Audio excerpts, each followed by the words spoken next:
რეფერალური ჰოსპიტალის თანამშრომლების აქციამ ეკონომიკის სამინისტროსთან გადაინაცვლა. აქციის მონაწილეები სახელფასო დავალიანებას დიდი ხანია ითხოვენ, თუმცა უშედეგოდ, როგორც გაფიცული ექიმები აცხადებენ, მათ ხელფასები 8 თვე, ზოგს კი წელიწადზე მეტი არაუღია.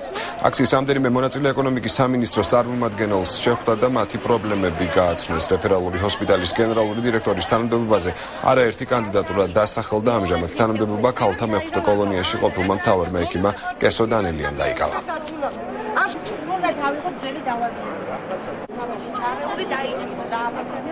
ვითხოვთ ამ მომენტში ჩვენ ხელფასების სრულ დარიგებას, ანუ სახელფასო დავალიანების სრულ დაფარვას, რა თქმა უნდა ვითხოვთ აგრეთვე გამოძიებას ამ ჩვენი გაურკვეველი საქმის.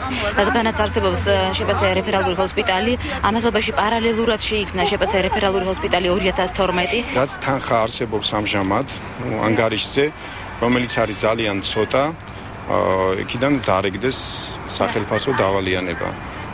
ეს გადანაწილდება მთლიანად თანამშრომლებზე, პრაქტიკულად ხელფასის გარეშე რჩებიან, თანხის გარეშე რჩება ყველა თანამშრომელი.